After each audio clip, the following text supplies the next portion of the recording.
नमस्ते। तो आज बात करते हैं इंडिया की दो सबसे बड़ी आईटी कंपनियों की, एचसीएल टेक और टीसीएस। हाल ही में इनके तिमाही नतीजे आए हैं और नंबर्स जो कहानी बता रहे हैं वो पहली नज़र में थोड़ी उलझी हुई सी है। चलिए साथ मिलकर इन नंबर्स के पीछे छिपे असली सच का पता लगाते हैं। तो हम इसे कैसे समझेंगे? देखिए, हमारा प्लान सिंपल है। पहले हम देखेंगे कि कंपनियों ने कमाई कितनी की, फिर उस चौंकाने वाले ट्विस्ट की बात करेंगे जहां मुनाफा अचानक गिर गया, और आखिर में ये समझेंगे कि इन सब का निवेशकों के लिए क्या मतलब है।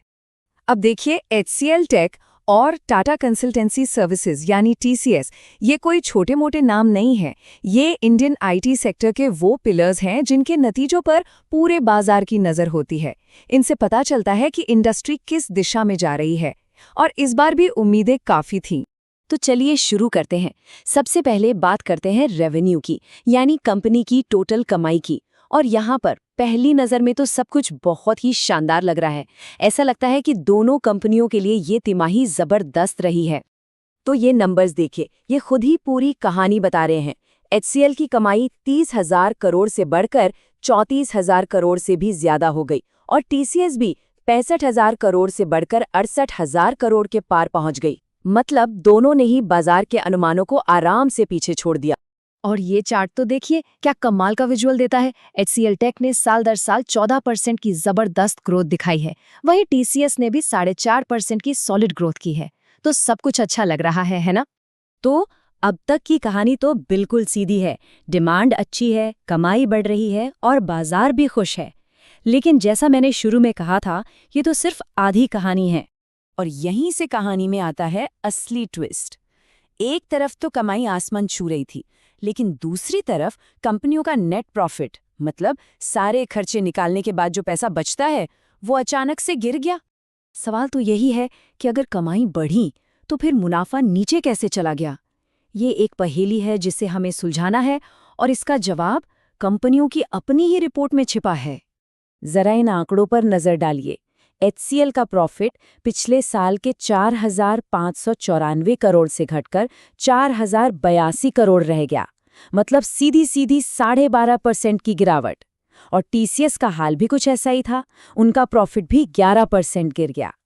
ये कमाई के आंकड़ों से बिल्कुल उल्टी कहानी है। तो चलिए अब जासूस बनकर इस केस को सॉल्व करते हैं। हम रिपोर्ट्स में थोड़ा और गहरा उतरेंगे और पता लगाएंगे कि आखिर कमाई और मुनाफे की कहानी में ये गड़बड़ क्यों हुई। और इसका जवाब छिपा है एक शब्द में, एक्सेप्शनल आइटम्स। मतलब ये ऐसे खर्चे होते हैं जो रोज रोज नहीं होते, बस एक बार होते हैं। इन्हें अलग से इसलिए दिखाया जाता है ताकि सबको कंपनी के मेन बिजनेस की असली परफॉर्मेंस का पता चल सके। एचसीएल के केस में ये एक बार का खर्चा था, पूरे 956 करोड़ रुपए का। जी हाँ, 956 करोड़, ये कोई छोटी मोटी रकम नहीं है, और इसका सीधा असर उनके मुनाफे पर पड़ा। तो ये पैसा गया कहाँ? दरअसल सरकार का एक नया लेबर कानून आया और उसे लागू करने में ये एक बार का खर्चा हुआ। ये कंपनी के रोज के काम का हिस्सा नहीं है, इसीलिए इसे एक एक्सेप्शनल आइटम माना गया। अब अगर आपको एचसीएल का नंबर बड़ा लगा तो जरा टीसीएस का सुनिए। यहाँ आंकड़ा था लगभग 3,500 करोड़ रुपए का। इसका उनके मुनाफे पर बहुत ही जबरदस्त असर हुआ। टीसीएस के केस में ये एक वजह से नहीं था, बल्कि 3 अलग अलग चीजें थीं।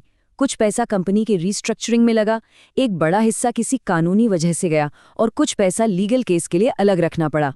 तो सबसे जरूरी बात क्या है? वो ये है कि अगर हम इन वन टाइम खर्चों को साइड में रख दें तो कहानी बिल्कुल पलट जाती है। दोनों ही कंपनियों का कोर बिजनेस प्रॉफिट असल में बड़ा होता। इन एक बार के खर्चों ने ही पूरी तस्वीर बदल कर रख दी। तो इन सब का मतलब क्या है, खासकर उन लोगों के लिए जो इन कंपनियों में इन्वेस्ट करते हैं या बाजार पर नजर रखते हैं? चलिए अब फाइनल टेकअवेज की बात करते हैं। अब मुनाफे में गिरावट की खबर के बाद भी कंपनियों ने अपने शेयर होल्डर्स को निराश नहीं किया।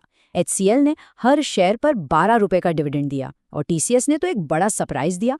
11 रुपए के डिविडेंड के साथ साथ 46 रुपए का एक स्पेशल डिविडेंड भी, कुल मिलाकर 57 रुपए प्रति शेयर। तो यहाँ से सबसे बड़ा सबक क्या मिलता है? यही कि जो हेडलाइन में दिखता है वो हमेशा पूरी कहानी नहीं होती। असली परफॉर्मेंस को समझने के लिए हमेशा नंबर्स के पीछे की वजह को जानना बहुत जरूरी है।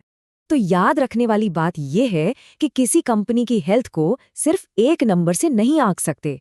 ये पूरी एक कहानी होती है जिसे डिटेल्स और कॉन्टेक्स्ट के साथ ही समझा जा सकता है।